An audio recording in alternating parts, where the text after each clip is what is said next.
अस्सलाम नाज़रीन, health TV के साथ मैं हूं डाइटिशियन मारूफ। आज की वीडियो में हम डिस्कस करेंगे कि ब्रेस्ट कैंसर क्या है, इसकी क्या कॉजेज होती हैं और बेसिकली होता क्या है, किस तरह से डेवलप होता है और हम इससे किस तरह से अपने आप को बचा सकते हैं। और आजकल ये बहुत ही कॉमन एक चीज़ हो गई है ब्रेस्ट कैंसर, इसका रेशो बहुत ज़्यादा हो गया स्पेशली पाकिस्तान में। तो इन सब चीज़ों को हम इस वीडियो में डिस्कस करेंगे। तो पहले हम देखते हैं कि बेसिकली कैंसर है क्या। जब बॉडी के किसी भी पार्ट में अनकंट्रोल जो है वो सेल की ग्रोथ हो जाती है, एक सेल हमारी बॉडी में सेल्स की जो है वो ग्रोथ होती है, वो अपने फंक्शन जो है वो परफॉर्म करते हैं और एक स्पेसिफिक टाइम पीरियड के बाद उनकी डेथ हो जाती है। ये एक नॉर्मल साइकिल होता है जो बॉडी में चलता रहता है, स्पेसिफिक उनके डेज होते हैं और उसके बाद उनकी जो है वो डेथ हो जाती है। लेकिन जब कैंसर डेवलप होता है उसमें क्या होता है कि जो सेल्स हैं उनकी ग्रोथ होती जाती है मगर उनकी डेथ नहीं हो रही होती है, बस उनकी ग्रोथ हो रही है और वो अपने नंबर में साइज में इंक्रीज किए जा रहे हैं और उनका नेगेटिव असर हो रहा है। जब इस तरह सेल्स जो हैं वो ग्रो करेंगे तो उनका मास क्रिएट हो जाएगा या उस जगह पे लंप क्रिएट हो जाएगा और उसकी वजह से कैंसर जो है वो डेवलप हो जाएगा। और ये जब सेल्स एक पार्ट में आ रहे हैं बहुत ज्यादा अमाउंट में, तो ये बॉडी के डिफरेंट पार्ट्स में भी जा सकते हैं। मतलब अगर कैंसर एक जगह का है तो वो ओवरऑल बॉडी में भी फैल सकता है। तो यहाँ पर हम बात कर रहे हैं ब्रेस्ट कैंसर की। तो ब्रेस्ट के एरिया में आपका जो है सेल्स की बहुत ज्यादा ग्रोथ स्टार्ट हो जाती है, जिसकी वजह से कोई लंप या आप कह लें कि गिल्टी फील होने लग जाती है, और जो कि ब्रेस्ट कैंसर की एक सिम्टम कह लें। तो इस तरह से ब्रेस्ट कैंसर जो है वो डेवलप होता है, यानी कि सेल्स की अनकंट्रोल जो है वो डिवीजन हो रही है और वो कैंसर कॉज कर रहा है।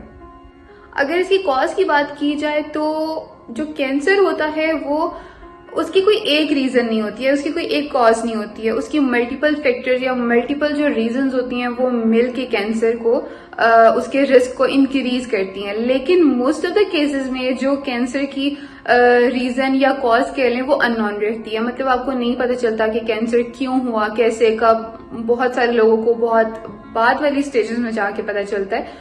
तो कैंसर की जो कॉज है वो मोस्ट ऑफ द केसेस में अननोन ही रहती है।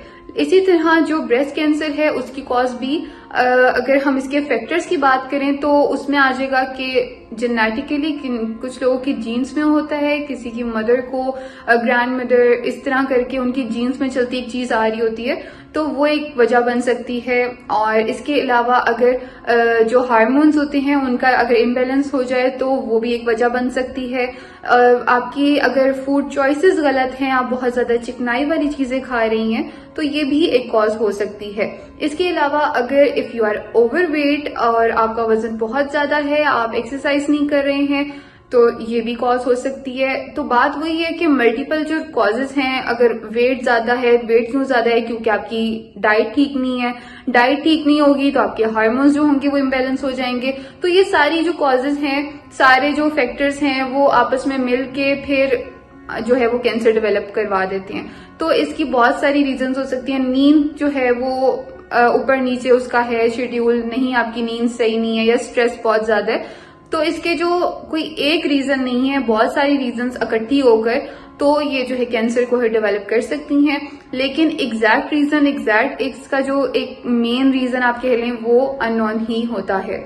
वो ग़िज़ाएं जो ब्रेस्ट कैंसर के वजह को बढ़ा सकती हैं उसमें आ जाएगा कि ज्यादा तली हुई चीजें, ज्यादा चिकनाई वाली चीजें, फास्ट फूड, जंक फूड और बाहर का जितना भी खाना है आपका। इसके अलावा प्रोसेस्ड मीट आ जाएगा जिसमें सॉसेजेस वगैरह, बर्गर, पैटीज और इस तरह की चीजें आ जाती हैं। और इसके अलावा आपके ज्यादा मीठी चीजें, ज्यादा शुगर का इंटेक है या ज्यादा प्रोसेस्ड चीजें खा रहे हैं, तो ये सारी जो चीजें हैं वो वजह बन सकती हैं ब्रेस्ट कैंसर की। अब हम देखते हैं कि एहतियात किस तरह से मुमकिन है। सबसे पहले तो अपना चेकअप करवाएं, सेल्फ एग्जामिनेशन करें, साल में 1 या 2 दफा डॉक्टर को जरूर चेक करवाएं। अपना जो है आप वेट उसको कंट्रोल रखें। अगर आप ओवरवेट हो रहे हैं तो अपनी डाइट को ठीक करें ताकि आपका जो वेट है वो नॉर्मल हो सके। इसके अलावा एक्सरसाइज लाजमी करें, 30 मिनट्स अपनी रूटीन से जरूर निकालें कि जिसमें आप वॉक कर सकें या हल्की फुल्की आप एक्सरसाइज वगैरह कर लें। अपनी डाइट को अच्छा रखें, बाहर के खाने कम खाएं और जितने भी जंक फूड वगैरह हैं उनका कम से कम इस्तेमाल करें और जैतून का इस्तेमाल करें, वो बहुत अच्छा होता है। इसके अलावा अगर हम देखें कि हम डाइट में क्या कर सकते हैं, तो डाइट में आपको अपनी हर वीडियो में एक ही बात करती हूँ कि बैलेंस डाइट लें, मुतवाज़न ग़िज़ा लें। वो डाइट जिसमें आपके सारे फूड ग्रुप्स पूरे हो रहे हैं वो डाइट बेहतरीन डाइट होगी, जिसमें आपका सीरियल ग्रुप सही से पूरा हो रहा है, जिसमें आपकी कॉम्प्लेक्स कार्ब्स जा रही हैं, सिंपल कार्ब्स नहीं लेने हैं।